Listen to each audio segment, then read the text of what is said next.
हरे कृष्ण. श्रीमद भगवद गीता जशी आहे तशी, अध्याय 7. अध्यायाचं नाव आहे ज्ञान विज्ञान योग.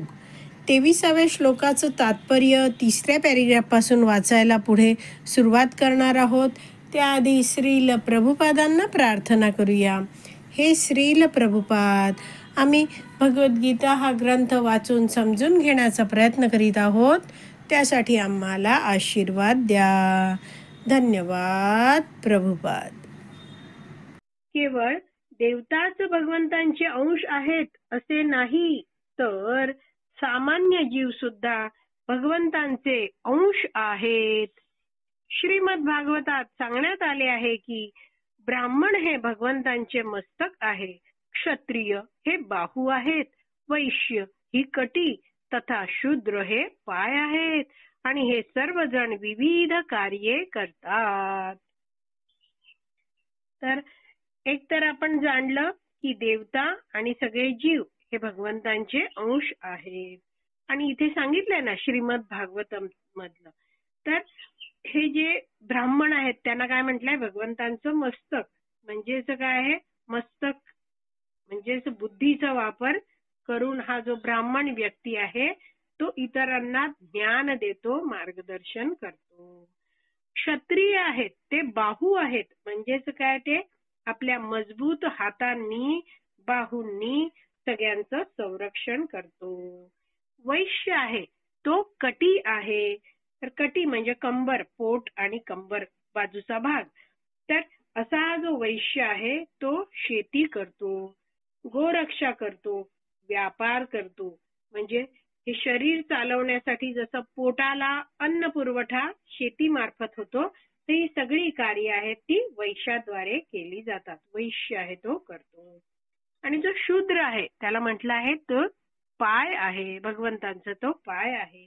तसे जे शूद्र आहेत ते काय आहेत, इतर सर्वांना त्यांची त्यांची कार्य करण्यासाठी मदत करणारे आहे. तर प्रत्येक व्यक्ती आहे समाजातला, तो आपल्या गुण आणि कर्मानुसार समाजामध्ये कार्य करीत असतो, आणि या समाजात प्रत्येक व्यक्ती आहे तो आवश्यक आहे. आता पुढे वाचूया आपण. आपल्या स्थितीचा विचार न करता जर मनुष्याने जाणले की जीव आणि देवता दोघेही भगवंतांचेच अंश आहेत, तर त्याचे ज्ञान हे परिपूर्ण ज्ञान आहे. परंतु जर त्याने हे जाणले नाही, तर त्याला देवदेवता निवास करणाऱ्या विविध लोकांची प्राप्ती होते. भगवत भक्त प्राप्त करीत असलेल्या गतीप्रमाणे ही गती समान नसते.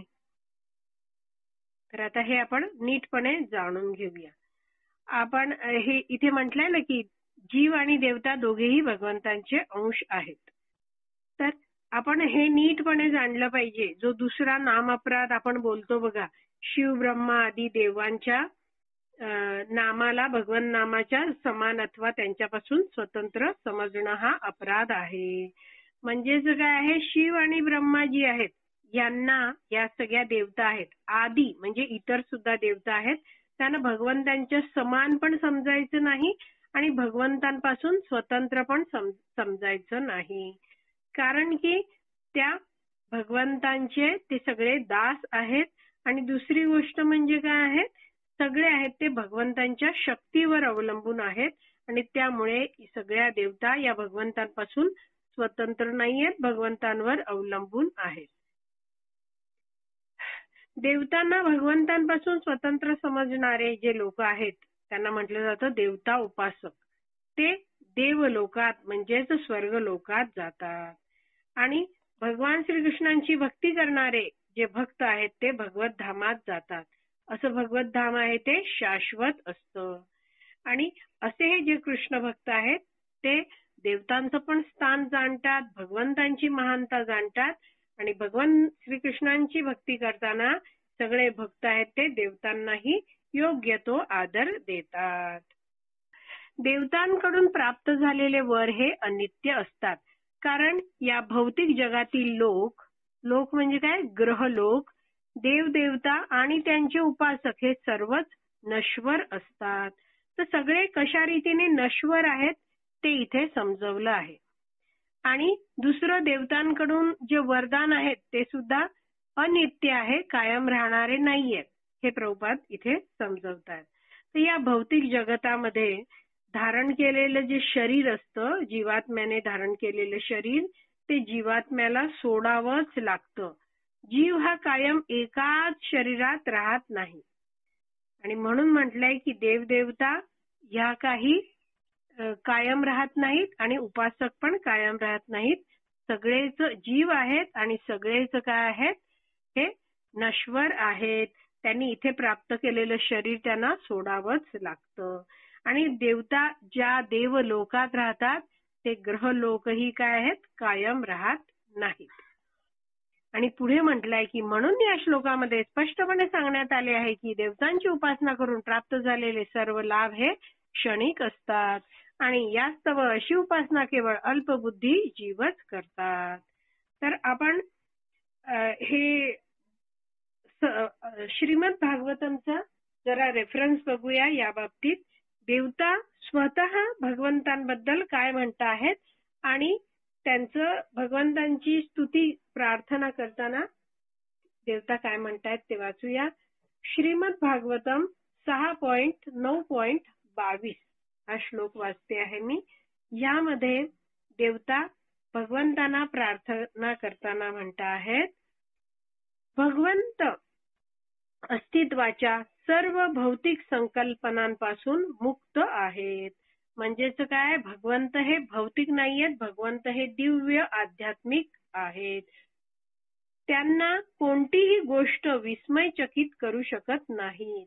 भगवंत सर्वज्ञ आहेत आणि त्यामुळे कुठची घटना घडली आणि त्यांना आश्चर्य वाटलं की हे कसं घडलं असं होत नाही. ते भगवंत सदैव हर्ष उल्हासित असतात. भगवंत आहेत ते कायम आनंदात असतात आणि स्वतःच्या परिपूर्ण आध्यात्मिक स्वरूपात पूर्णपणे संतुष्ट असतात. तसे भगवंत आहेत ते कायम आध्यात्मिक स्वरूपात असतात, दिव्य स्वरूपात असतात आणि आत्माराम असतात, म्हणजे पूर्णपणे संतुष्ट असतात. भगवंतांना संतुष्ट होण्यासाठी कोणावरही अवलंबून राहायला लागत नाही. त्यांच्यात कोणत्याही भौतिक उपाधी नसल्यामुळे ते भगवंत आहेत ते स्थिर आणि अनासक्त असतात. तर भौतिक उपाधी कोणतीच त्यांच्यामध्ये नसते की ते स्वतःला शरीर मानत नाहीत वगैरे, असं म्हणजे शरीर मानतात असंही नाही. तर असे हे जे भगवंत आहेत ते पूर्णतः दिव्य असल्यामुळे ते कायम स्थिर असतात आणि कोणत्याही भौतिक गोष्टीशी ते आसक्त होत नाहीत. असे पूर्ण पुरुषोत्तम भगवंतच प्रत्येकाचे एकमेव आश्रयस्थान आहेत. तर देवता म्हणतायत की अशा गुणांनी युक्त असलेले जे पूर्ण पुरुषोत्तम भगवान श्रीकृष्ण आहेत ते प्रत्येकाचे, प्रत्येक जीवाचे एकमेव केवळ एकच काय आहेत, आश्रयस्थान आहेत. जो मनुष्य इतर कोणाकडून संरक्षण प्राप्त करण्याची इच्छा करतो, काय करतोय तो मनुष्य, भगवंतांना नाकारतोय आणि इतर कोणाकडून संरक्षण प्राप्त करण्याची इच्छा करतो, तो निश्चितच महामूर्ख आहे. का? कारण तो मनुष्य कुत्र्याची शेपटी पकडून समुद्र पार करण्याचा प्रयत्न करीत असतो. तर प्रभुपाद तात्पर्यात समजवतात, ते थोडंसं तात्पर्य वाचूया, म्हणजे हा पॉइंट आहे, कुत्र्याची शेपटी पकडून समुद्र पार करण्याचा मूर्खाचा प्रयत्न म्हणजे काय. तर प्रभुपाद समजवतात, कुत्रा पाण्यात पोहू शकतो. म्हणजे जर आपण कुत्र्याला, या जलतरण पोहण्याचा तलाव आहे त्यात जर कुत्रा पडला तर तो काय पोहत पोहत, हे छोटस अंतर आहे, तो जाऊ शकतो. तर एखादा तलाव फार फार तो कुत्रा पार करू शकेल पोहून. परंतु कुत्रा जर समुद्रात पोहत असताना, म्हणजे पूर्ण समुद्र कसा आहे, प्रचंड मोठा आहे आणि एखादा कुत्रा जर समुद्रात पोहतो आहे, तर एखाद्या व्यक्तीने विचार केला की अरे, हे कुत्र्याची शेपटी आहे, त्याला मी पकडेन आणि कुत्रा पोहेल, तर मी त्या शेपटीला पकडून मी सुद्धा हा समुद्र पार करेन. तर त्याला म्हटलं जातं तो निश्चित महामूर्ख आहे, कारण कुत्रा हा समुद्र पार करू शकत नाही. आणि म्हणून कोणीही व्यक्ती त्या कुत्र्याची शेपटी पकडून समुद्र पार करू शकत नाही. त्याचप्रमाणे जो मनुष्य अज्ञानाचा सागर पार करू इच्छितो, आपण म्हणतो ना की भवसागर पार करायचा आहे, तर त्या व्यक्तीने इतर कोणत्याही देवी देवता अथवा इतर कोणत्याही मनुष्याला शरण जाऊ नये. उलट त्या मनुष्याने पूर्ण पुरुषोत्तम श्री भगवंतांचाच, श्रीकृष्णांचाच आश्रय घ्यावा. अशा प्रकारे हे आपण 6.9.22 हा श्लोक जाणून घेतला आहे या संदर्भात. तर पुढे वाचते आहे मी. कृष्ण भावनेद्वारे भगवत भक्तीमध्ये युक्त झालेल्या विशुद्ध भक्ताला सच्चिदानंद जीवन प्राप्त होते आणि म्हणून त्याने प्राप्त केलेला लाभ हा देवतेच्या साधारण उपासकाने प्राप्त केलेल्या लाभाहून अत्यंत भिन्न असतो. तर भगवान श्रीकृष्णांची भक्ती करणारा व्यक्ती आहे तो जन्म मृत्यू जरा व्याधीतून मुक्त होतो आणि भगवत धामात जातो आणि तिथे तो सच्चिद आनंदमय दिव्य असं जीवन प्राप्त करतो आणि भगवंतांची नित्य सेवा करत राहतो. देवतांचे उपासक आहेत ते या भौतिक जगतामध्ये जो स्वर्ग लोक आहे तिथे जातात. स्वर्गात जातात, आपलं पुण्य आहे तितका काळ राहतात, पुण्य समाप्त झालं तर ते मग पृथ्वीवर जन्म घेतात, भौतिक शरीर प्राप्त करतात. म्हणजेच काय, ते जे त्यांचं जे फिरणं आहे पृथ्वीवरून स्वर्गात, स्वर्गातून खाली पृथ्वीवर, तर अशा प्रकारे या भौतिक जगतातच ते अडकून पडले आहेत, भौतिक शरीर प्राप्त करत राहत आहेत. आणि म्हणून म्हटलं आहे की रे कसे आहेत, जन्म मृत्यू जरा व्याधीच्या चक्रातच अडकून बद्ध होऊन राहतात आणि त्यांना मिळणारं जे फळ आहे ते भगवंतांच्या भक्तांना मिळणाऱ्या फळापासून, लाभापासून अत्यंत भिन्न असतं. भगवंत हे अनंत आहेत, त्यांची करुणा कृपा अपार आहे आणि म्हणून भगवंतांची आपल्या शुद्ध भक्तावर निस्सीम कृपा असते. तर असे जे भगवंत आहेत त्यांना म्हटलं जातं, इथे म्हटलं ना भगवंत हे अनंत आहेत, हरी अनंत, हरी कथा अनंत. तर असे भगवंत आहेत ते अनेक अनेक लीला करतात, त्यांच्या लीला आहेत, त्यांच्या कथा आहेत त्या अनंत साऱ्या आहेत. तर असे भगवंत आहेत ते शुद्ध भक्तावर कृपा करतात. तर भगवंतांची कृपा कशी आहे, अपार आहे, त्याला पार नाही, त्याला काही सीमाच नाही. तर अशी भगवंतांची अपार करुणा दाखवणारा एक श्लोक रामायणामध्ये युद्धकांड 18.33 हा आहे. तर ह्या श्लोकाबद्दल जर तुम्हाला जाणून घ्यायचं असेल तर चैतन्य चरितामृत मध्य लीला 22.34 या श्लोकामध्ये हा संदर्भ दिलेला आहे, हा श्लोक दिलेला आहे. हा श्लोक वाचते मी. भगवान श्री प्रभू श्री रामचंद्र हा श्लोक म्हणत आहेत, सकृत एव प्रपन्नो यः तव अस्मि इति च याचते अभयं सर्वदा तस्मै ददामि एतत् व्रतं मम.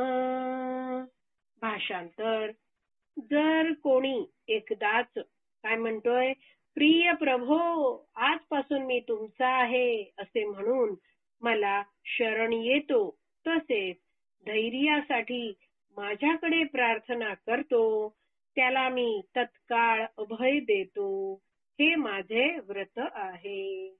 तर भगवंत काय म्हणतात, सकृत एव. सकृत म्हणजे काय, केवळ एकदाच, एव म्हणजे निश्चितपणे, केवळ एकदाच मनुष्य आहे तो निश्चितपणे, प्रपन्नः यः म्हणजे जो शरणागत होतो आणि काय म्हणतो, तव अस्मि इति च याचते, हे भगवंता तव म्हणजे तुमचा, अस्मि म्हणजे मी आहे, तव अस्मि म्हणजे मी आता तुमचा आहे, इति च याचते असं म्हणून तो भगवंतांकडे याचना करतो, प्रार्थना करतो.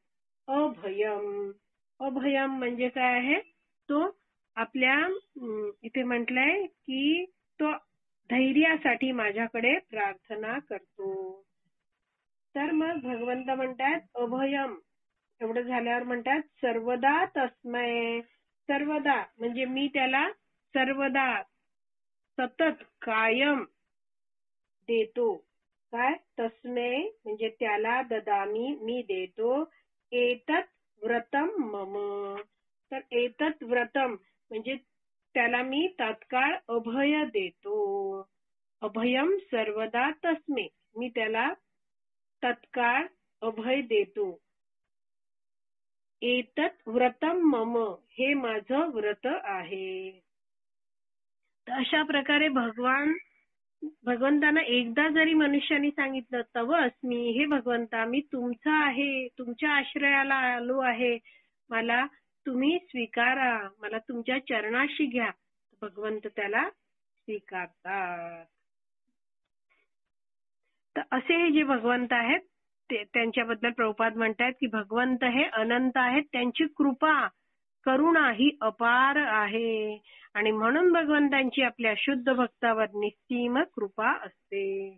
तर आपण सुद्धा भगवंतांची भक्ती करत आहोत, तर आपण पण हा जो श्लोक आहे तो मनपूर्वक म्हणू आणि भगवंतांना शरणागत होऊ आणि भगवंतांची सुरेखरित्या प्रामाणिकपणे भक्ती करत राहू, जेणेकरून काय आहे आपण भगवत प्रेम प्राप्त करू शकू. आपल्या प्रत्येक कार्याने आपण भगवंतांना संतुष्ट करण्याचा प्रयत्न करू शकू. तर अशा प्रकारे आपला 23वा श्लोक आहे तो वाचून पूर्ण झाला आहे. आज इथेच विराम देऊया. श्रीमद भगवत गीता की जय. श्रील प्रभुपाद की जय. हरी बोल.